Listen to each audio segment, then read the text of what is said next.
for many years, the Vatican has been looking at the same invisible terrestrial entities and also at things like Planet X and other incoming objects. And they well know that our planet will be struck. They know that we're being visited, that we're being monitored, and that they are covering all of this up. Part of it is to, keep us in the dark so that we don't panic, sort of a thing. But the other is to maintain control over us. To maintain power and control over the masses, you deny them the information, you deny them the education, you deny them the truth.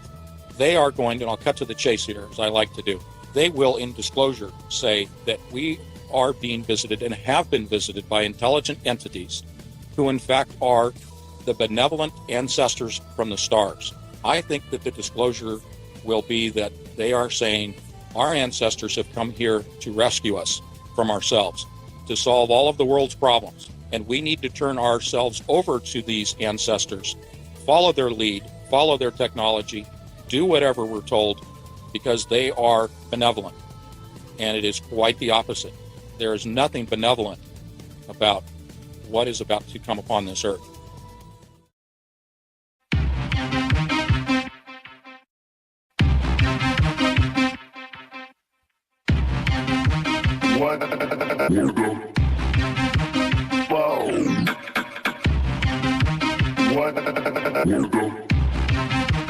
What the fuck? A lot of new topics have popped up, not just CERN, but antimatter and all kinds of occult, nefarious things happening with the Super Bowl. And it's just a lot that's coming together, what I like to call the coalescence of falling under the large umbrella of disclosure. You have uncovered and provided and identified a lot of information about CERN, about the telescope. Maybe we could begin here, if you don't mind. This is a binocular or a dual telescope that has been set up, and they're fairly small. I mean, they're just, things that you can carry around yourself. And we're not talking about an observatory like Mount Graham in Arizona, but we'll get to that in a moment. But this is a project, and, in the past, you've heard me talk about the Thunderbolts project in terms of the electric universe.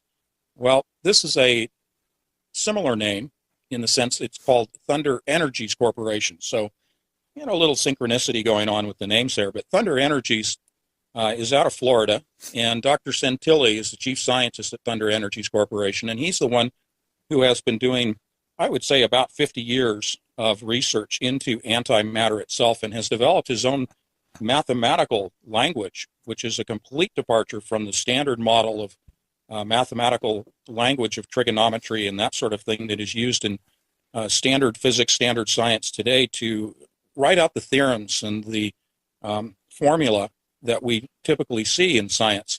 But I really dug into his curriculum vitae, and this gentleman is a upstanding scientist. Since the dawn of our civilization, all the way to the time of this breaking news, we humans believed that everything that exists up there is only what we can see with our eyes and with our optical instruments.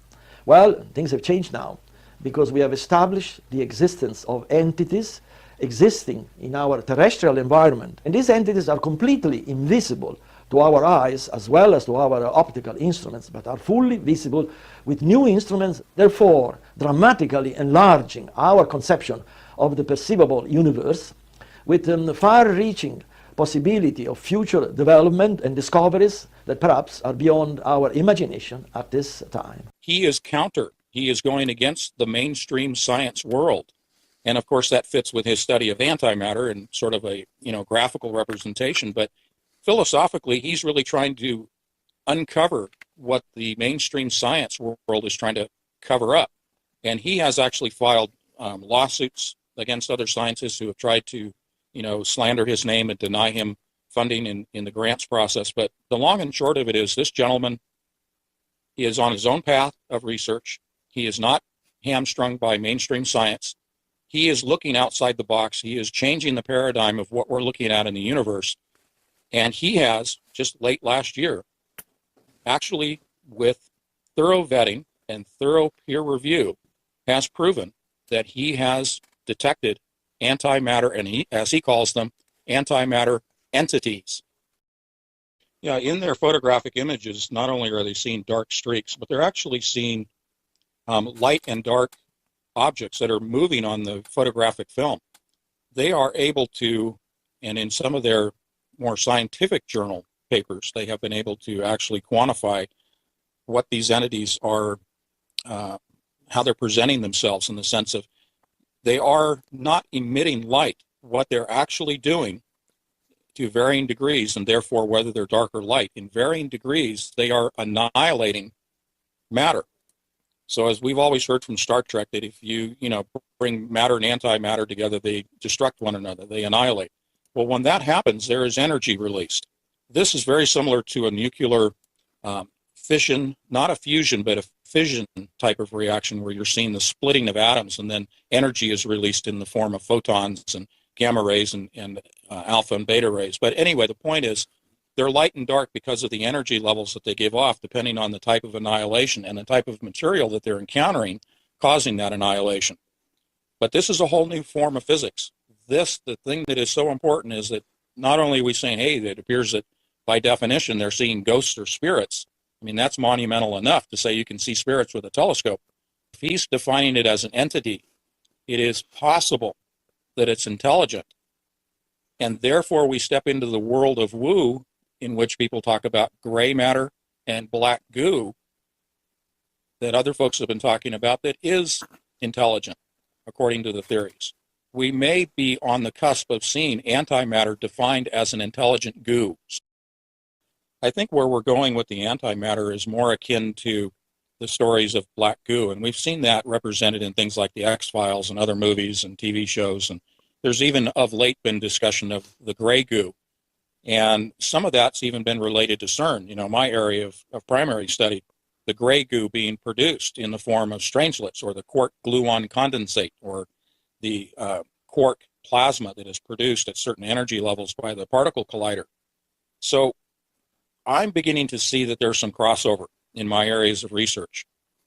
I think Dr. Santilli has hit upon something legitimate. Again, it's been thoroughly vetted and peer-reviewed, his research and his findings and his evidence. And one of the crossovers I'd like to step into that this video presents is the connection to the Vatican. And you guys are very familiar with that. You're familiar with Tom Horn and Chris Putnam and all of the work and DVDs that they've done. And I applaud those gentlemen, not stepping away from their work at all. I think this builds upon their work and their research and their revelations of what's going on at Mount Graham. But specifically to what Dr. Santilli is doing, because he's using a binocular, a dual telescope array, it's not hard to make the leap to the large binocular telescope near infrared utility with camera and integral field unit for extragalactic research. That's a mouthful. Otherwise known as Lucifer. And that's the dual telescope arrangement at the Vatican Observatory on Mount Graham in Tucson, Arizona, that Tom Horn has talked a great deal about and presented in his shows. In the use of the Lucifer device and even the other telescopes is how commonly the astronomers spoke of UFOs. We were just taken back by the fact that it was almost a nuisance to them that there are so many. I think there's a correlation, and this is what I think it is. I think that the Vatican, for well over 10 years, has been observing antimatter entities, the same that Dr. Santilli has been viewing in his much smaller telescopes. And thus, I think Dr. Santilli is revealing to us part of the hidden agenda that is involved with the larger program, the larger umbrella that we can throw over a lot of areas to science. And that umbrella is disclosure. Dr. Santilli, and we have him quoted in our video, explains that initially the telescopes were intended for looking out into the cosmos, to look at distant galaxies, to actually observe galaxies and asteroids that were composed primarily of antimatter, or exclusively of antimatter. In other words, these were invisible to a standard satellite or Earth-based terrestrial telescope using convex Galileo design telescopes. So he was looking for the invisible out in the cosmos. One of the nights in which they were attempting their observations in Florida, the cloud cover obscured their view, and therefore they lowered the elevation on the telescopes down to almost a near horizontal configuration, and that's when they found these images when they developed their film on their camera. And they repeated this several times, different locations, different elevations. Anyway, with all that said, yes, they developed this purposefully to look for antimatter, and they found it. I believe that Dr. Santilli is being truthful and factual. He does not mention interdimensional aspects to these entities in his presentation. I think he is seeing entities that exist within our realm of existence, within our dimension.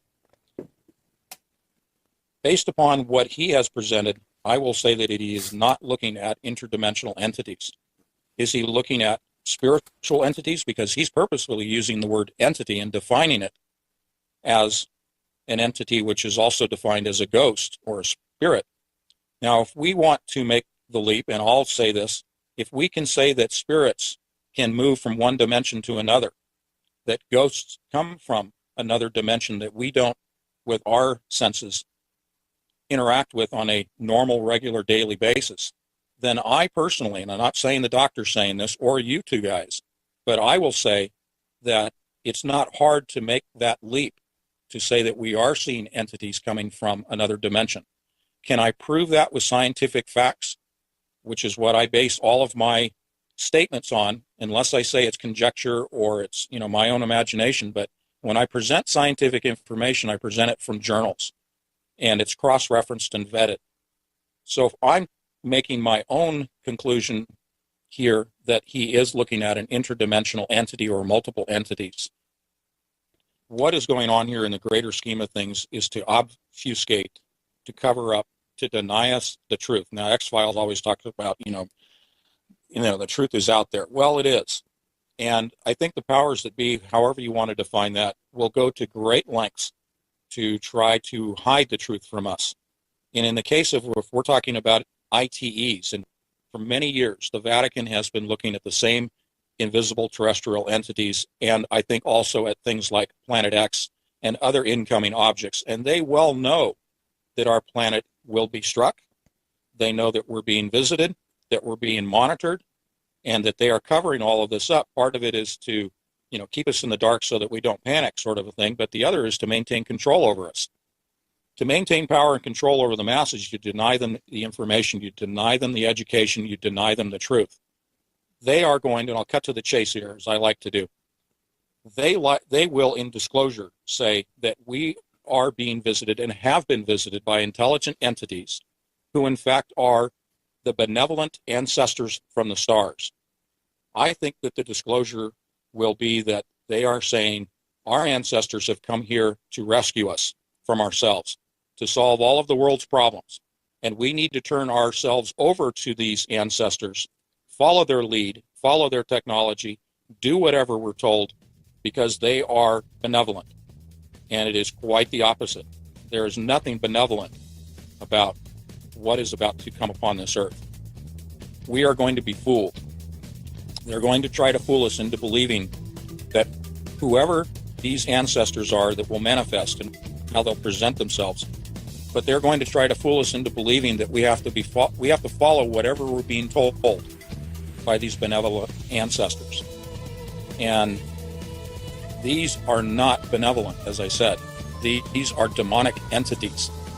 These are purely from hell. This is Satan's agenda. This is Satan's plan. Satan is behind all of this, including CERN. When we talk about the occult, when we talk about the halftime ceremonies and the occult rituals that take place there, this is all coming from Satan. This is the year of light until September of this year. This is Lucifer's year. Lucifer's year is the year of deception.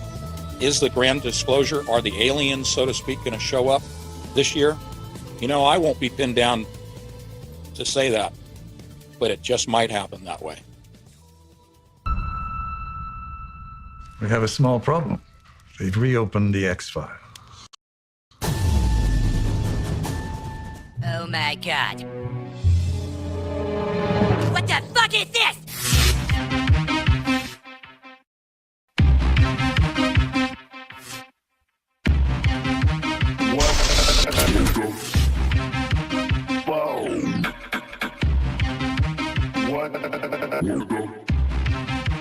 What the fuck? For many years, the Vatican has been looking at the same invisible terrestrial entities and also at things like Planet X and other incoming objects. And they well know that our planet will be struck. They know that we're being visited, that we're being monitored, and that they are covering all of this up. Part of it is to, keep us in the dark so that we don't panic, sort of a thing. But the other is to maintain control over us. To maintain power and control over the masses, you deny them the information, you deny them the education, you deny them the truth. They are going to, and I'll cut to the chase here, as I like to do, they will, in disclosure, say that we are being visited and have been visited by intelligent entities who, in fact, are the benevolent ancestors from the stars.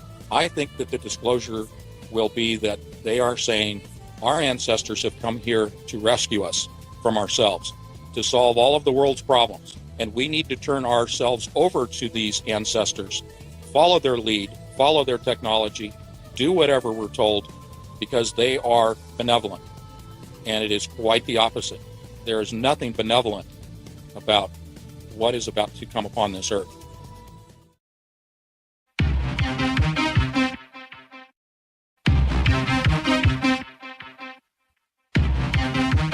What the